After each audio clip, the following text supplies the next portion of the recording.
Hey, welcome to Just Salvos webcast. This week we are talking youth engagement in social justice, which is a really interesting topic, particularly joined by you, Viv Benjamin, because you are a advocate for many organisations, but in particular at the moment with TIA. That's right. What's your exact role with TIA? I'm working full-time for TIA Australia, which is a joy, heading up their advocacy nationally. Absolutely, and you've had a lot to do before with Oak Tree, which we'll hear soon was all about young people, and of course the Australian Youth Climate Coalition, which, believe it or not, is all about young people. Believe it or not. We also have an amazing young man named Sam Coe, who has basically started his whole own organisation. It's called We Don't Care. It's great to have you, Sam. Thank you. And an absolute guru of all things youth, Anthony Castle, who is a pivotal member of the youth team here in the Salvation Army Australia Southern Territory. In fact, I think it's called the Department of Youth. That's correct, the Department of Youth. Now, the reason we've got these guys here is because we're trying to put some puzzle pieces together. Because in the Salvation Army, Anthony, if I'm not mistaken, we're facing a bit of a crisis over the next few years. Yeah, that is the case. There's been a number of church life surveys that's been done over the last few years, and just a number of internal diagnostics run as to the age of the movement and the age of the people coming into the movement. And like Australia in general, the Salvation Army is an ageing movement. We don't have a lot of young people coming in, and we have more people going out in general than we have coming in. Which is interesting, because when we think about social justice, and that's what we're talking about today, obviously you would think that the Salvation Army is at the forefront of all things social justice. You would think we're known as that kind of movement, and yet we seem to struggle to get young people to both buy in and stay. And probably the one example of a youth program which we're running, which is working well and engaging young people, is our Order 614. That runs out of the Melbourne 614 Corps, which is a gap year type program, but also at 614 there seems to be a lot of energy around young people volunteering, giving their time. There are a few other examples, but not a lot of examples which are readily attracting new young people. Yeah, and I think it's probably just a matter of the Salvation Army does operate a little differently. There are a number of professionalised services. There's programs which require certain people who are involved to have done either specific training or to function in certain ways. So with some places you can indeed put your hand up and start volunteering straight away. In the Salvation Army it's not always the case, because our programs can be quite professional sometimes.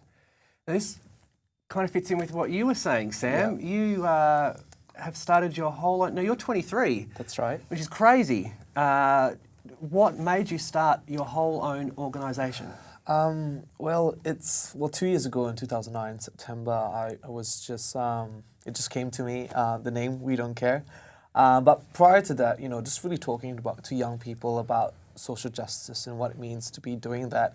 And the conversations tend to overlap, and a lot of them tend to say was like, oh, I really want to help out, I really want to give, I really want to do something, but I just don't know where to start, and I may not have a lot of money to give, but I have skills. I've got, I can do design, I can do photography, or, just want to do something but don't know where to start. Did you try contacting some of the more established organisations? Yes, well I have, and I've called, I went on Google, as young people do, and literally just call every head office possible and just say, I'm a young person, I want to help. What can I do? Where can I start? And if there was a young group of us, wanting to do something, what can we do?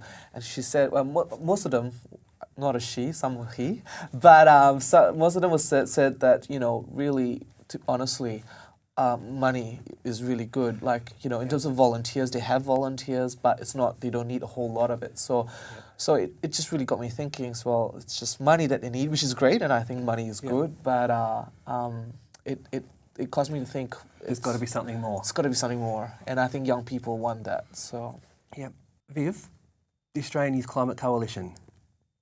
Yep. They are pretty new.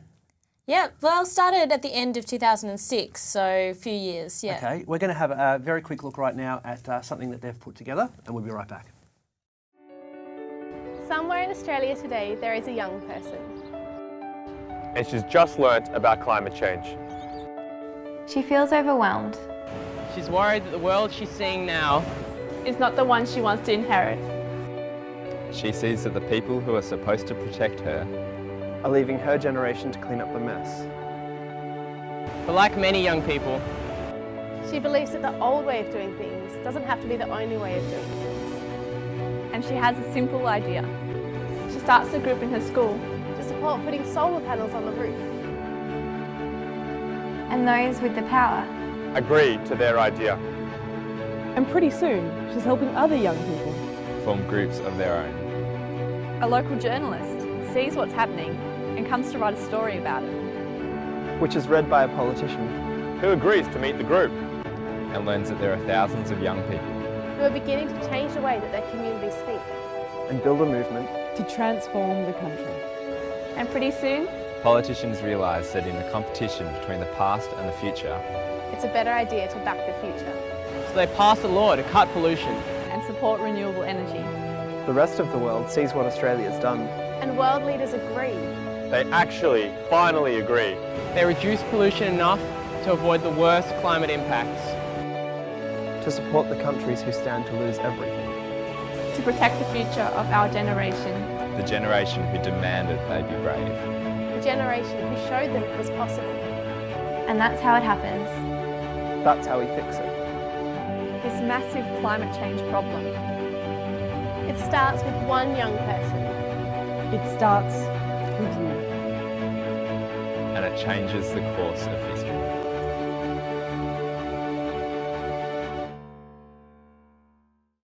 Not only do they make the ads, but they also make all of the decisions at the Australian Youth Climate Coalition.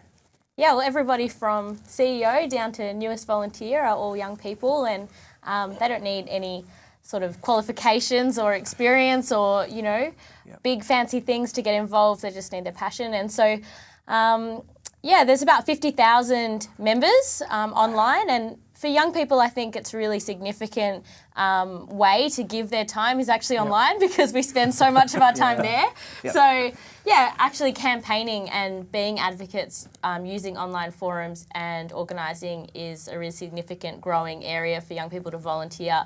But also people organise offline as well. I was part of AYCC last year in the federal election campaign and had hundreds of volunteers down on the ground on election day handing out information to people about what we thought about climate change. And most recently you would have seen the Say Yes rallies that had not just AYCC people but other people, and it was about 45,000 nationally who turned out for that, for those rallies in the climate of a really tough issue as well. It's not... It was brave of them as well to come. So, and we're looking at some footage of that now as we speak, actually.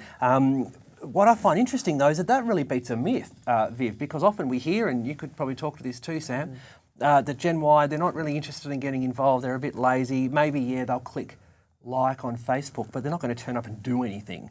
Well, that sort of tells us that's not true.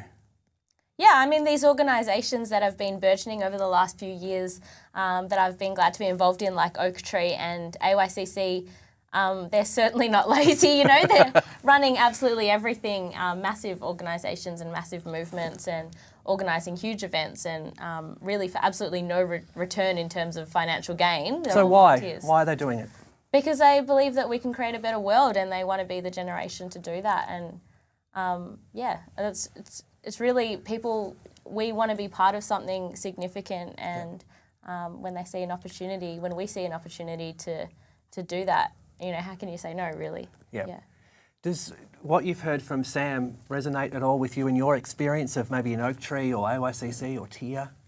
Yeah, I mean, I think definitely what Sam's saying about young people who want to take action and then just hitting these barriers and this irony of these big organisations, like what we've heard from Anthony, thinking that they can't crack the young people, like where are all the young people? And there's just this disconnect. And so what Sam's doing is actually really vital in terms of connecting those two together, and everybody wins. Yeah. What more can we be doing, do you think, Anthony, as an organisation listen to this passion. Listen to this passion. What more can we be doing to help young people actually get engaged in what we're doing? Absolutely. Well, I think the first thing we need to probably address is just the nature of the movement. if you look at stuff like Get Up or Oak Tree, you're talking about organisations that are a handful of years old that have sprung up primarily as online communities. Yep. The Salvation Army is roughly 150 years old in roughly 120 countries. It's a big beast. Yep. If we kind of say, okay, here's online activism, online community-based advocacy is a recent phenomenon. To expect something as large as Salvation Army to react to it very quickly is probably a big ask. That's not to say that it doesn't need to happen yesterday. Yep. That is to say that we probably just need to say, okay, let's just look at it for a second. The Salvation Army does need to engage young people more, and that's a particular case for Western democracy, because I've worked with the Salvation Army not only in Asia but also in North America. I've seen the Army across Australia and in Canada and America.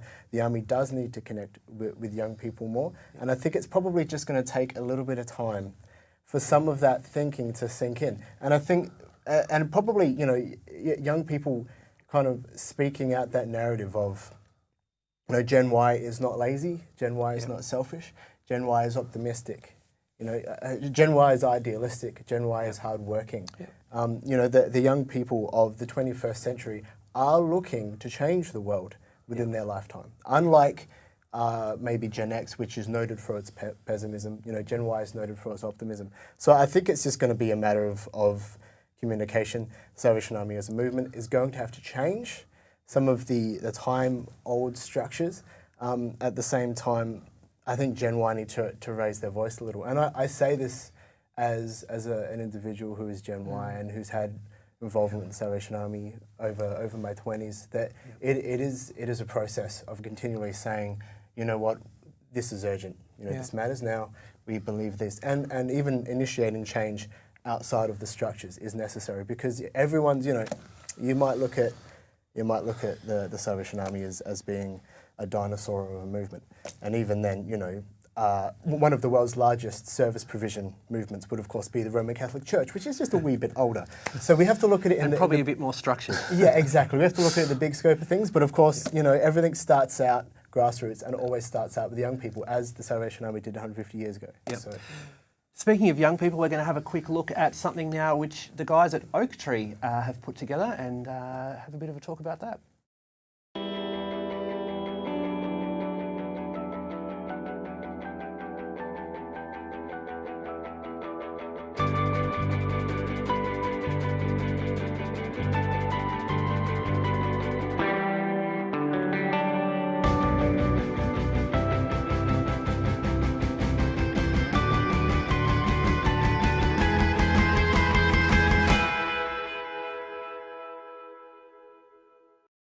Well, there we go. What I thought was actually quite a new clip from the Oak Tree Foundation. Viv Benjamin, who was involved in making that clip in 2008, has highlighted that maybe my Gen X Googling abilities aren't all they're cracked up to be, which is probably because I'm an old Gen Xer.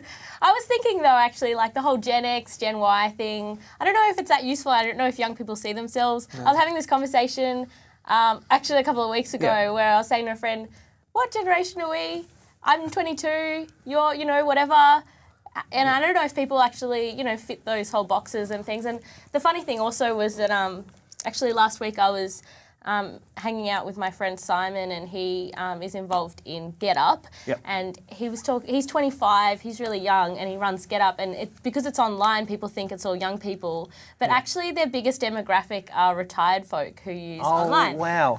And it's like, it's the biggest demographic of people who use Get Up are retired folk, and then one of the smallest groups, only like 9% of people are actually the under 25ers. And so I don't know if we're all that different. Really, like we often say, young people think this, and we, try to put them in boxes, but we're not that different. We're just humans. We want to make a difference. Yeah. Don't see us as inexperienced nothings. That's right. We can do, Inexperienced? No one's calling you inexperienced. This guy runs his own organisation. What do you think about this Gen Y, Gen X boxing stuff? Has it been applicable to you? Well, we when we approach partners, we say we're Gen Y because it makes more sense for them. But really, we like what she said, we don't see ourselves as Gen Y. We just see ourselves as young people, and that could be 33. You know, it doesn't really matter. I think for us, we just because you're older, that doesn't mean you can't be involved with what we do. No. And so to answer that question, we don't box. But yeah, I think young people just need to be given a chance. And yeah, I think there's a lot of promise. That's what we're hearing, isn't it, Anthony? A lot of promise here. Young people just want to change the world. Young people need promise, and it's not all doom and gloom for us. No, absolutely not. I mean, the Salvation Army has for decades, for over a century, provided social change. Yeah. And it has involved the young. You know, I think about listen, even as an experiment, just earlier before I hopped online, and I lend my support to children asylum seekers via GetUp. I looked at the stuff on Oaktree. I clicked buttons and I lent my name to stuff, and I saw some change as a result. And immediately I thought of the Salvation Army's beginnings. 1885, General William Booth brings 340,000 signatures, petitions to Parliament, and changes the age of consent in a bid to change the law so that teenagers and young girls would cease to be used in prostitution and sexual slavery. The Salvation Army has a long history of it. Even the last few years, we've had things like the Operation 58 program in South Australia, teenagers willingly raising money, tens of thousands of dollars to house children rescued from sexual trafficking. We have young people volunteering for disadvantaged kids camps across the Territory, Western Australia, doing some amazing work. The Salvation Army is currently seeing a return to youth work that is no longer church-based youth entertainment, but that is now service to the marginalised. And we're seeing the fruit of that just across the country. It certainly isn't all doom and gloom. There are lives being changed by many movements. Unreal. Is there anything else you wanted to add, Sam? Yeah, well, invest in young people. I'm a young person as well, and I want to invest in the guys younger than I am, and I think young people, we do have the desire, and yes, sometimes we're inexperienced, and sometimes we've got to learn the hard things the hard way. But I think if organizations would just say, like, let's just invest in young people and just encourage them and have programs where it's organic, where young people can grow and be creative and have fun, and support them, I think young people will flourish really well. And at the moment, I've met with a lot of young people who are starting up their own thing as well, but we are getting good support. We have had good support, but I think to really push further the social justice and young people involvement in social justice, I think organizations should just really invest in young people and do that. So cool. Viv, you've been involved in many organisations, and now particularly with TIER, which isn't youth-focused, but has a much broader focus, probably more so like the Salvation Army. How can we bridge that gap? How can we stop the Sams of this world? Well, I love what you do and it's amazing, but how do we stop the Sams of this world breaking away and starting their own thing? While at the same time, we need to recognise that we need to respect and cherish our older people too. We can't just tell them at 50, that's right, get out. It's time for some young blood. How do we bring these things together? I think when I've seen it work best, it's when people have the freedom to create. Often it's young people that are the most creative. So at the moment in TIER, there's a young volunteers core group, and they're running with all sorts of things on their own. They've started up a group out in the outer eastern suburbs, and they meet autonomously and they have their own ideas, and and they work great, and we give them the freedom and the space to do that. So we're not necessarily overflowing with young people, but I think it's when you try and suffocate people and tell them you can only help in this one very limited way that people are turned off by that. So it's about empowering people, giving them freedom, and giving them a permission to run wild with all of their creativity. Yeah, and to answer that question, how do we stop young people from splintering away and starting their own movements? I don't think anyone should be doing that. I think people should, in fact, be keeping their hands off the young people, not trying to control the youth of our country for any sort of institutional agenda, but letting them change the world. Because that's the thing is young people are able to see these challenges in a fresh light and maybe not bring the baggages of the 20th century. And I think particularly of the young woman in Egypt in January, Asma Mahfouz, who after seeing people protest the Egyptian government, right, just out of disgust and anger, Facebooked all of her friends, I'm going to go to Tahrir Square and I'm going to protest this, right? And all of her friends joined her. That was January 25th. Yeah. The next day, January 26th, was Egypt's day of revolt. Yeah. The day after that, the government shut down the internet as much as they could, because young people connecting together, wanting to make a difference, That's right. can change. It can change your community, it can change your country, and it can actually change the world. So I don't think we want to be stopping young people from doing that. We want to be encouraging. Yeah. A great note to finish on. Anthony Castle, youth guru, thank you so much. Sam Coe, Viv Benjamin, always a pleasure. Thank you very much. You can get more information on our Facebook page, facebook.com/justsalvos. You can also go to our brand new website for lots more information on www.justsalvos.com. Sam, you guys have a Facebook as well for your new movement? It's facebook.com/We Don't Care Inc. And you can find us there. And you've got some exciting projects coming up. So That's right. jump on the Facebook and check those guys out. We Don't Care Inc. on Facebook. Incredibly exciting. We'll all be there. And Anthony? The Department of Youth actually has just launched its new online community. You can find that at tsayouth.com. Yep. There will be links to programs, upcoming events, resources, all kind of material for young people to get involved with the Salvation Army in changing culture and making the world a better place. Unreal. And of course, vivbenjamin.com. That's online as well, is that? I took that one down. Okay, I made that one up. Catch you later.